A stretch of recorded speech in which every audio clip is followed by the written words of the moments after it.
This is Sportscentre.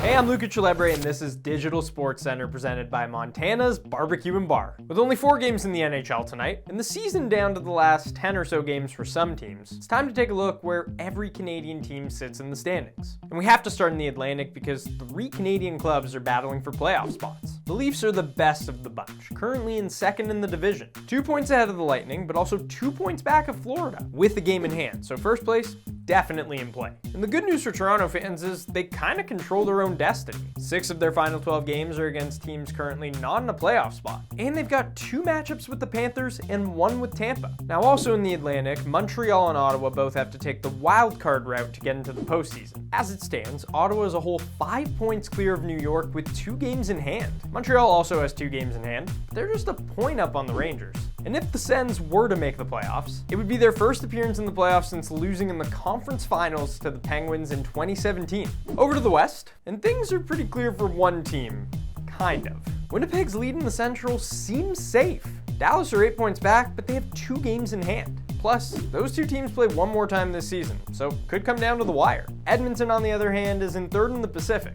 And the Oilers are looking at what could be a 4th straight matchup with the Kings in the first round, unless they can catch Vegas. And finally, there's the Canucks and Flames. Both are on the outside looking in of the wildcard race, but Calgary's been hot, winning 3 straight. And even though they do have 3 games in hand on the Blues, St. Louis is the hottest team in hockey right now, with 6 straight wins and 8 in their last 10. Ooh. You know what, truthfully, because I watched them play on Saturday night against the Avs, Montreal sneaking in would just be pretty darn fun. I think they're coached really well. They've got a lot of young guys that are great. They seem just volatile, where they might be able to upset a 1 or a 2 seed depending on where they are in the wild card, but they also could get blown out because they're just not quite at that level yet with the Sens even, I think. Time now for some Saucy Sounds presented by Montana's Barbecue and Bar. And we're dipping into some March Madness, because in single elimination, things always get saucy. And we have a couple candidates here, starting with UConn coach Dan Hurley, who was heated after his Huskies blew a second-half lead against Florida. Something Hurley thought was kind of on the refs, and let the people know walking off the court. I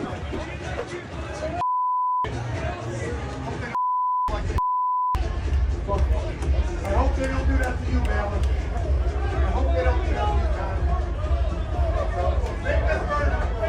Look, I get being upset, you're the defending national champs, but come on, you gotta go out with a little more class than that, right? So let's switch to something a little more positive. Derek Queen's unreal buzzer beater ended the Cinderella run for Colorado State, and his coach was fired up talking about Queen in that final possession. Ball. I asked everybody, I said, who wants the ball? And he said, give me the MF ball. And I said, all right, you're getting it. And I said, don't mess around, go after it and do it. And I give him a lot of credit, man. The big dog came up and threw. All right, let's bring in that big dog from Maryland. A well-deserved hug. Hey, big-time players make big-time plays in big-time games. If you don't want the ball in that situation, check your pulse, because you're probably not alive.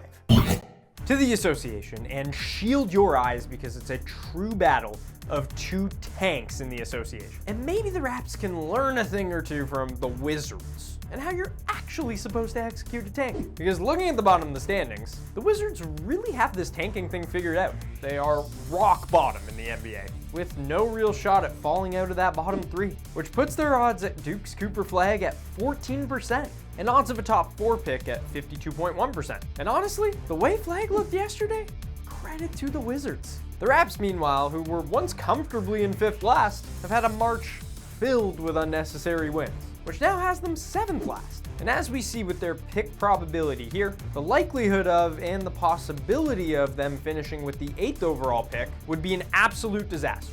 So if they can get into that 6th worst record, we'd see those percentages improve a decent amount. Now we mentioned the Raps winning this month, but it seems of late they've gotten the memo, as they've dropped 4 straight.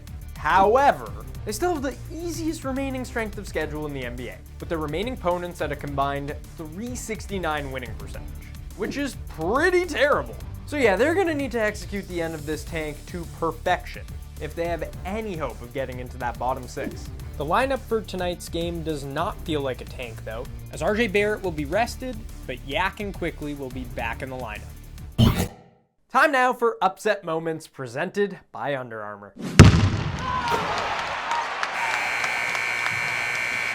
And I gotta say, of all the opening weekends of March Madness we've seen, this one was truly lacking those great upset moments, as this was the first tournament since 2017 without a 13th seed or higher advancing to the Sweet 16. Yeah, my bracket didn't have too many 13 seeds advancing, so I was happy, but I love seeing the upsets. Favorites were an incredible 25-7 over the first round. We had just two 12-5 upsets, one 11-6, and the real sadness, all 13s, 14s, 15s, and 16s falling in the first round. And here's where the chalk continued.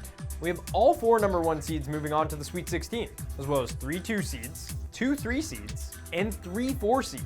What happened to the March Madness we loved? Number 10 seed Arkansas is the highest remaining seed in the men's tournament, and our only hope for a true upset moment in the Sweet 16. But looking at the Razorbacks, and most notably their head coach John Calipari, they don't really feel like a true Cinderella. First off, they came out of the power conference that is the SEC, a conference that made history yesterday, as they sent 7 teams to the Sweet 16, the most ever. And Calipari is trying to take his 4th team to a Final Four, as he's made it to the final weekend 6 times in his career, with it only once culminating in a championship with Kentucky back in 2012. I think I speak for everyone when I say, at this point, your bracket's probably done. Let's just see the upsets, okay? 1 seeds bow out, 2 seeds bow out. Let's get Arkansas in there. Let's get, I don't even know the highest remaining seeds after that, because there haven't been any upsets, so let's get them going. That's all for today. I'll see you right back here tomorrow at 3 Eastern, noon Pacific. Have a good one.